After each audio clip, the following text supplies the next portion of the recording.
The construction site looked like every construction site does at dawn. Cold concrete floors still holding the night's chill. Metal scaffolding catching the first streaks of sunlight. The low growl of generators warming up the day.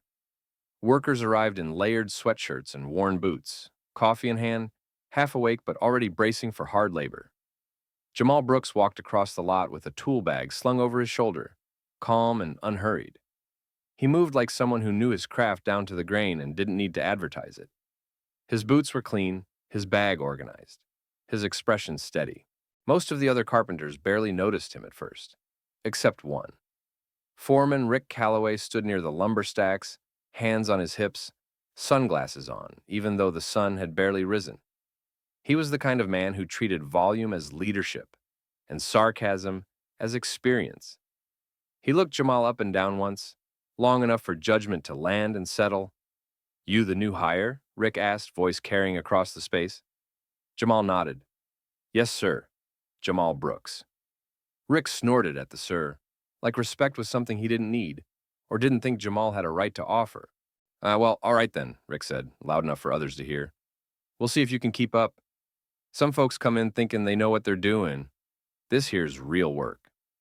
Jamal didn't bristle, didn't smirk, didn't explain that he'd been a master carpenter for 12 years, didn't mention that he trained apprentices, restored historic homes, or that a museum display downtown featured one of his pieces. He just nodded. "I understand." Rick tossed him a tape measure, sharp and fast, a test. Jamal caught it smoothly, no reaction, just competence. Rick jerked his head toward a cluster of workers. "You'll be with them, framing on the north wall. Don't slow them down." The others exchanged looks, quick flickers of assumptions, whispers still forming behind tight smiles. Jamal walked with them, took his place, and began working. He didn't talk. He didn't watch others to copy.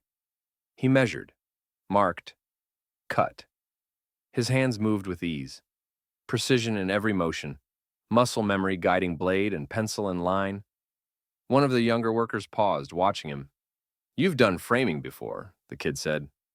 Jamal just gave a small half-smile. "A few times."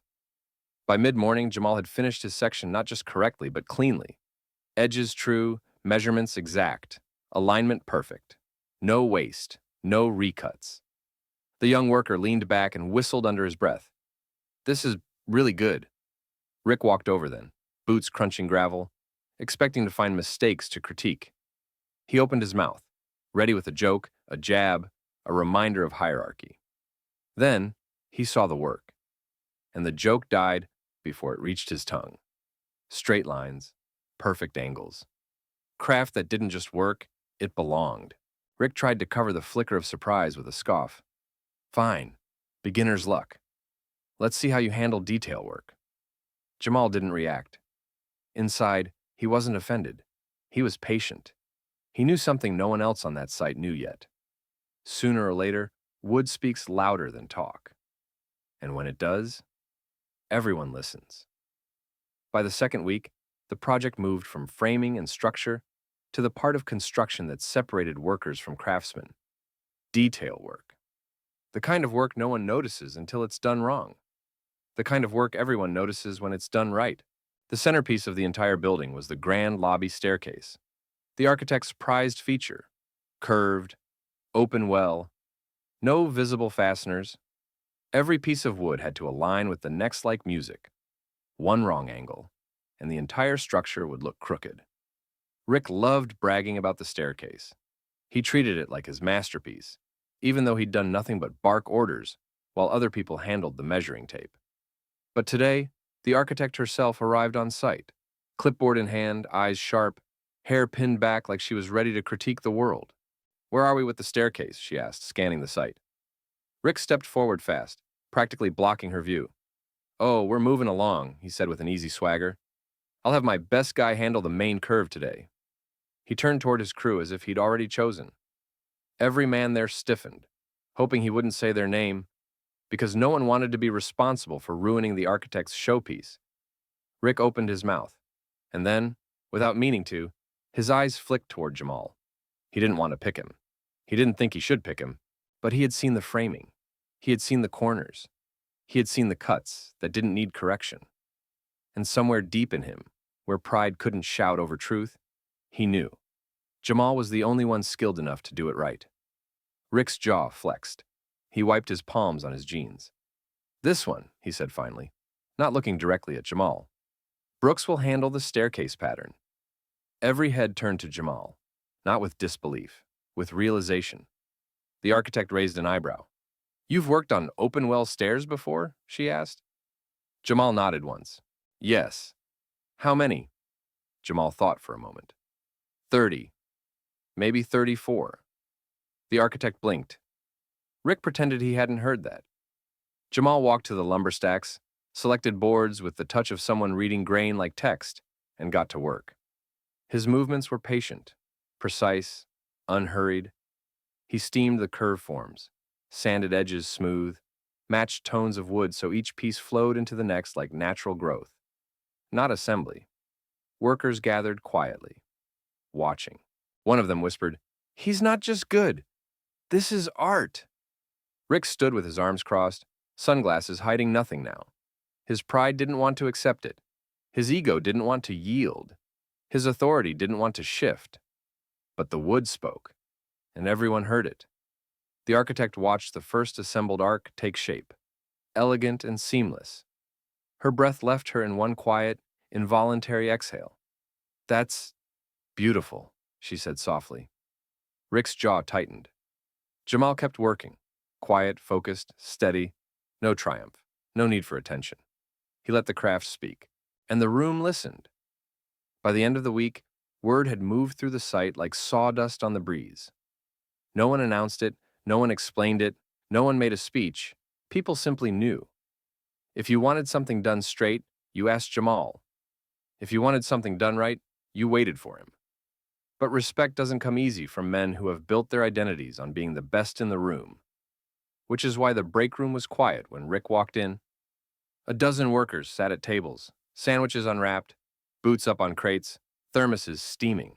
Jamal sat at the end of one table, eating calmly, eyes on his lunch, not on anyone else. The staircase curve lay drying in clamps downstairs, and even in that silence, people could feel it. It had changed something. Rick opened the fridge, grabbed his soda, then turned, loud enough for everyone to hear. "So," he said, forcing a chuckle, "guess I was right to have Brooks run that part yesterday." No one laughed. No one jumped in to smooth his ego. The room waited. Not for Jamal. For Rick. Because it wasn't Jamal who owed the moment anything. Rick sat down across from him. Not close. Not friendly. Just present. "You worked that curve clean," Rick said finally. His voice was stiff, heavy, like admitting gravity existed. Jamal nodded. "Thanks." Rick tapped his thumb on his soda can. "You do that kind of work often?" Jamal looked up, not cold, not warm, just honest. "I do the best work I can everywhere I go." Something in Rick's face flickered. Recognition. Not admiration yet, but truth. He took a breath. "Look." Rick shifted, uncomfortable in his own skin. "A lot of guys come in here talking big. You just did the thing." Jamal didn't need to answer that, but he did. Because silence isn't always the right teacher. "I wasn't here to prove myself," he said. "You just didn't see me clearly at first." That landed. Soft, direct, undeniable. Not an attack. A mirror. And mirrors don't lie. Across the room, the young worker from framing Kyle swallowed and spoke up, voice uncertain but sincere. "No one can do what you did on that staircase." Jamal nodded to him. "Anyone can learn. But you have to respect the wood, respect the craft, respect the people doing it too." Rick's eyes dropped. Because that last part wasn't about carpentry, it was about him. The room didn't make a sound. No one moved. But something shifted there. Quiet as a breath, permanent as a foundation poured level. Not forgiveness, not admiration, but understanding. Lunch ended. People filed out. Jamal stayed a moment longer, finishing his coffee. When he stood to leave, Rick's voice stopped him. Not loud, not commanding, just human. "Brooks." Jamal looked back. Rick exhaled slow. "I got something I want to show you." The architect's asking for a centerpiece railing detail. Real custom stuff. I don't know how to do it, but I want to learn. No pride, no sarcasm, no pretended authority. A request. Jamal nodded once. All right, after lunch break. We'll start with grain selection. Rick nodded back. Not as a boss, as a man. And the site kept working, unchanged on the surface, but different where it mattered. In the story, people would tell next time someone walked onto that job with assumptions ready on their tongue. Because now, they had proof. Skill speaks, humility learns, respect builds. The morning the architect returned, the entire crew felt it. Not because anyone said anything, but because everyone cared now. The staircase had been uncovered. No more clamps, no tarps, no protective boards. Just warm wood under open daylight. The curve flowed like movement frozen in time, every joint invisible, every plane smooth enough to catch the light like satin. The centerpiece of the lobby, the heart of the building. The thing everyone walked past slower now, just to look. Rick stood beside it, hands folded, boots still dusty, face unreadable. Not proud, not uneasy, just quiet. The kind of quiet that comes from seeing yourself change. Jamal stood nearby, tool belt at his hip, not posing, not guarding, simply present. He didn't need to stand in front of the work. The work stood for itself. The architect entered with two city officials, blueprints under her arm. She was mid-sentence when she looked up at the staircase. Her voice stopped. Not faded. Stopped. Her eyes tracked each curve, each rise, each sweep of wood, like she was reading a poem no one else could fully translate. One official pulled out his phone to take pictures. The other just stared. She stepped closer, slowly, as though approaching something sacred. Then she turned to Jamal. Not Rick. Not the general contractor. Not the developer. Jamal. Did you design the curve transitions yourself? She asked softly. Jamal nodded once.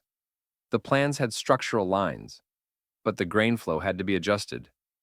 Wood bends, but only the way it wants to. I followed where it led. The architect exhaled like someone had just opened a window in her mind. This, she said loud enough for the site to hear, is master-level craftsmanship. Museum level.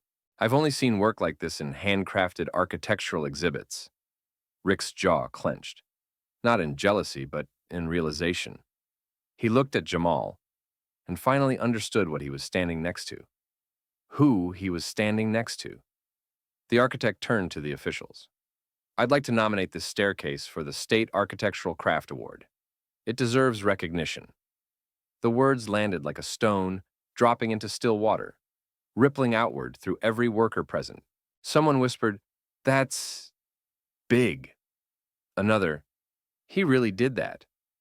Rick stepped forward, not because he wanted credit, not to claim the work, but because something in him had shifted enough to speak truth without choking on it. This is Brooks's piece, he said, start to finish. We followed his lead. No jokes, no shrug, no hesitation, just acknowledgement. The architect nodded firmly.